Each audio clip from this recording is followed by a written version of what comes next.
Hello everyone, welcome to our YouTube channel Shiksha Alliance. सबसे पहले आप सबको नव वर्ष की ढेर सारी शुभकामनाएं। Now let's start our daily current affair session in which we will cover important news from several newspaper, PIB and various government sources. So let's begin our session. Our first topic is Mission Life. तो हम जानेंगे mission life के बारे में। PIB का news तो important हो जाता है, पहले भी ये टॉपिक आ चुका है। The Prime Minister, in the presence of UN Secretary General, launched the Mission Life Lifestyle for Environment initiative for a sustainable and healthy lifestyle at the Statue of Unity in Gujarat। जो prime minister है उन्होंने UN secretary general के presence में launch किया है mission life को, life style for environment. ये initiative है सस्टेनेबल और हेल्दी लाइफ स्टाइल के लिए। Statute of unity in Gujarat के पास इस इनिशिएटिव को लॉन्च किया गया था। इसके बैकग्राउंड को हम समझते हैं। It was introduce by the prime minister eight COP26 in Glasgow. इसको इंट्रोड्यूस किया गया था प्राइम मिनिस्टर के द्वारा COP26 में ग्लासगो पे। तो किसके द्वारा इंट्रोड्यूस किया गया था, कब किया गया था, ये इंपॉर्टेंट हो जाता है। Life global movement inviting academician, researcher and startup across the world to think about specific and scientific way in which the full potential of collective action can be harnessed to address the environmental crisis। जो life global movement है इसमें invite किया जाएगा academician को, researcher, startup को पूरे विश्व के, ताकि वो सोच सके स्पेसिफिक और साइंटिफिक वे में, ताकि जो पूरा पोटेंशियल है कलेक्टिव एक्शन का इसको हार्नेस किया जा सके टैकल करने के लिए एनवायरमेंटल क्राइसिस को। क्या सिग्निफिकेंस है इस मिशन का? Fight against climate change democratic with the contribution of everyone in their own capacity. ये फाइट करेगा क्लाइमेट चेंज के खिलाफ, किसमें कंट्रीब्यूशन होगा, सबको का उनके कैपेसिटी के अनुसार। Global initiative by India to help the world in is fight against climate change and to achieve the sustainable development goal. ये मदद करेगा वर्ल्ड को लड़ने में क्लाइमेट चेंज के खिलाफ और अचीव करने में सस्टेनेबल डेवलपमेंट गोल को। P3 model pro planet people premise on the basic principle of lifestyle of the planet for the planet and by the planet। यह प्रेमिस कर रहा है जो बेसिक प्रिंसिपल है लाइफस्टाइल ऑफ द प्लेनेट का, for the planet and by the planet को। It will encompass every lifestyle related to the conservation of nature which our ancestor adopted. ये encompass करेगा, फोकस करेगा हर एक लाइफस्टाइल के ऊपर जो कि रिलेटेड होगा कंजर्वेशन को लेकर नेचर का, जो हमारे एंसेस्टर ने अडॉप्ट किया है। Based on प्रकृति रक्षति एंड रक्षिता, that is those who protect nature, nature protect them. ये बेस्ड होगा प्रकृति रक्षति रक्षिता के ऊपर। इसका मतलब है जो प्रोटेक्ट करेंगे नेचर को, नेचर उनको प्रोटेक्ट करेगा। इसका ऑब्जेक्टिव क्या है? Mobilise at least 1 billion Indians and other global citizen to take individual and collective action for protecting and preserving the environment in the period 2022 to 2027। Mobilise करना है 1 बिलियन इंडियंस को और अदर ग्लोबल सिटीजन को कि वो individual और collective action ले protect करने के लिए, प्रिजर्व करने के लिए एनवायरमेंट को। 2022 से 2027 का इसका टारगेट रखा गया है। Within India at least 80% of all villages and urban local bodies are aim to become environment friendly by 2028। और इंडिया के अंदर एटलीस्ट 80% जो है सारे विलेज में से और अर्बन लोकल बॉडीज का एम रखा गया है कि वो एनवायरमेंट फ्रेंडली बन जाए 2028 तक। इंप्लीमेंटेशन इसका कैसे होगा? NITI Aayog it will curate and incubate mission life in the first year and it will subsequently B implemented by ministry of environment, forest and climate change. NITI Aayog जो है वो क्यूरेट करेगा, इंक्यूबेट करेगा मिशन लाइफ को पहले साल में, उसके बाद सब्सिक्वेंटली इसको इंप्लीमेंट किया जाएगा ministry of environment, forest and climate change के द्वारा। ये जो मिशन है वो 5 ईयर का प्रोग्राम है। ये एक्ट करेगा एक आइडिया और आइडियल्स ऑफ लाइफ के तौर पे, मिशन मोड पे, साइंटिफिक और मेजरेबल प्रोग्राम के लिए। इंडिया के स्टेटस की अगर हम बात करें इसको लेके, carbon footprint annual per capita carbon footprint in the country is only about 5 tonne compare to the world average of 4 tonne per year. Carbon footprint की अगर हम बात करें तो जो annual per capita carbon footprint है कंट्री का वो 5 टन है। अगर हम कंपेयर करें वर्ल्ड के एवरेज को तो वो 4 टन है पर ईयर का। रिन्यूएबल एनर्जी की अगर हम बात करें तो इंडिया जो है वो चौथा लार्जेस्ट कैपेसिटी रखता है रिन्यूएबल एनर्जी के मैटर पे वर्ल्ड में। India is rank 4th in wind energy and 5th in solar energy. और इंडिया का रैंक चौथा है विंड एनर्जी पे और 5वां है सोलर एनर्जी पे। इंडिया के रिन्यूएबल एनर्जी कैपेसिटी जो है वो बढ़ा है 290% लास्ट 7 से 8 ईयर्स पे। इलेक्ट्रिक कैपेसिटी कंट्री ने अचीव किया है, जो टारगेट था 40% इलेक्ट्रिक कैपेसिटी को नॉन फॉसिल फ्यूल सोर्सेस थे 9 ईयर अहेड ही डेडलाइन के। ये एक अच्छा अचीवमेंट है। National Hydrogen Mission to move towards an environment friendly energy source. और जो नेशनल हाइड्रोजन मिशन चलाया गया है ताकि हम आगे बढ़ सके एनवायरमेंट फ्रेंडली एनर्जी सोर्स की ओर।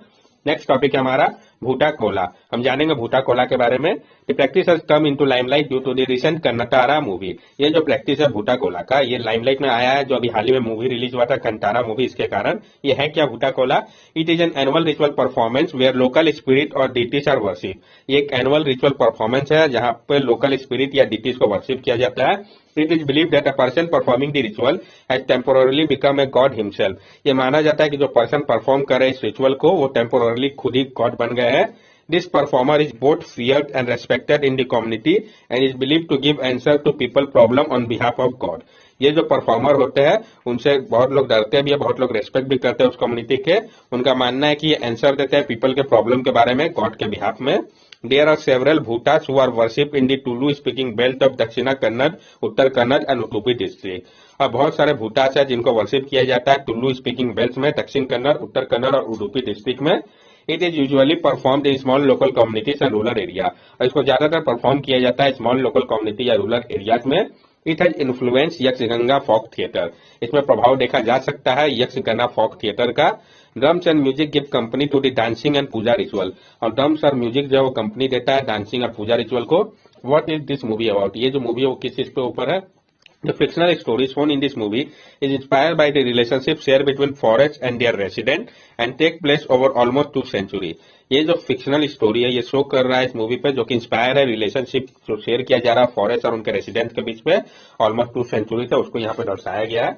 नेक्स्ट टॉपिक है हमारा supreme court direction on hate speech.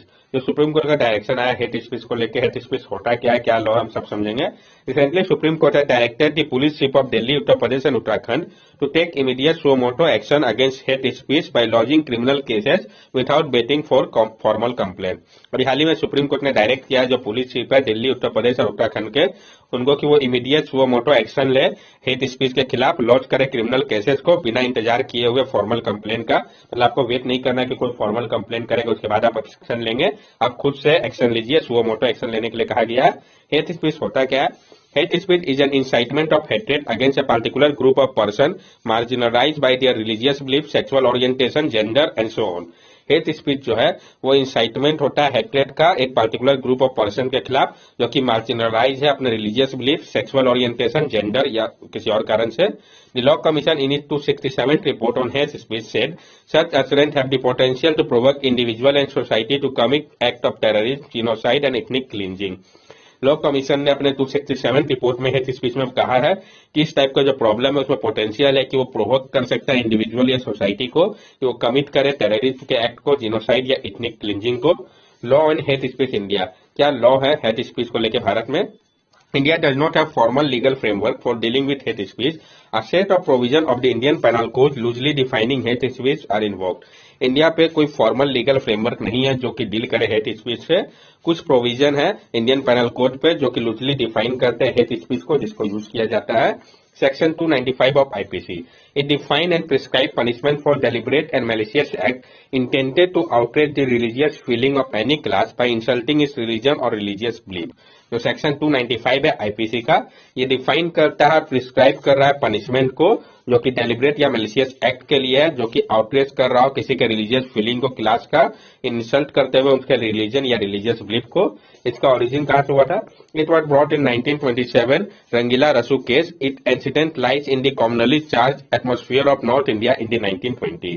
ये जो है 1927 का रंगीला रसूल केस से आया था। इसका इंसिडेंट जो है वो आपका लाइक करता है जो commonly charged atmosphere north India में बना था 1920 पे, उसी के बाद से है।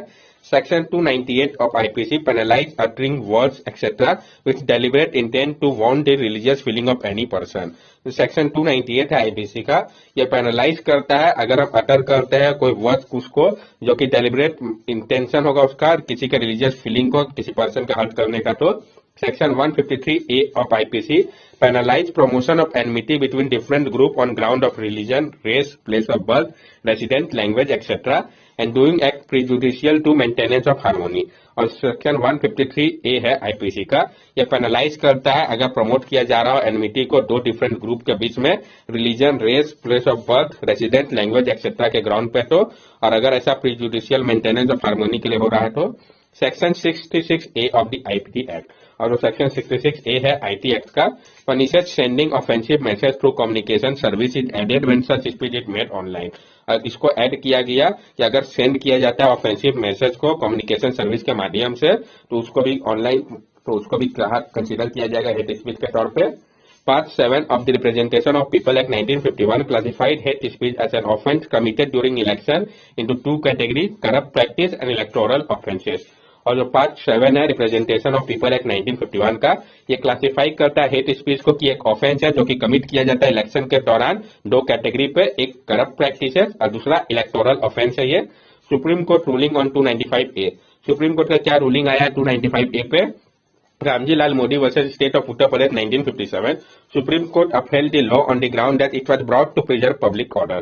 Ramji Lal Modi versus state of Uttar Pradesh case में 1957 में सुप्रीम कोर्ट ने अपहेल्ड किया इस लॉ को इस ग्राउंड पे कि ये जो है प्रिजर्व करने के लिए पब्लिक ऑर्डर को। Public order is an exemption to the fundamental right of freedom of speech and expression and the right to religion recognized by the Constitution। और पब्लिक ऑर्डर जो है ये एक एग्जेम्पशन है fundamental right to freedom of speech and expression का, और जो right और रिलीजन जिसको रिकॉग्नाइज किया गया कॉन्स्टिट्यूशन के द्वारा। Baba Khalil Ahmed versus State of Uttar Pradesh 1960.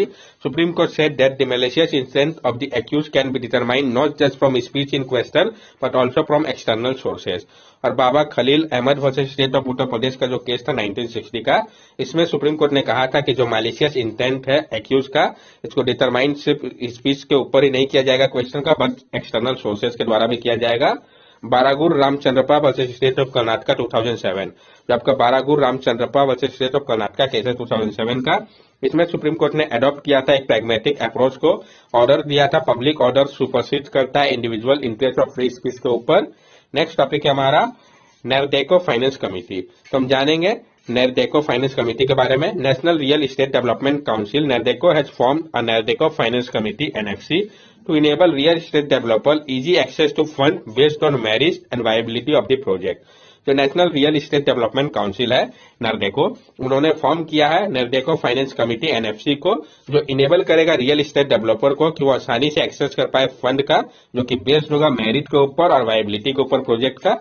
इसको ध्यान पर रखते हैं मेरिट और वायबिलिटी को उनको फंड दिया जाएगा। NAREDCO is an apex body form under the aegis of ministry of housing and urban affair. और जो आपका नैरडेको है ये एक एपेक्स बॉडी है जिसको फॉर्म किया गया था ministry of housing and urban affair के अंतर्गत। इसका क्या सिग्निफिकेंस है? The newly form committee will focus on project financing which would fulfil the practical requirement of construction by adhering to the construction cycle. जो newly form committee है ये focus करेगा project के फाइनेंस के ऊपर, ये फुलफिल करेगा प्रैक्टिकल रिक्वायरमेंट को कंस्ट्रक्शन को लेके एडर करते हुए कंस्ट्रक्शन साइकिल को।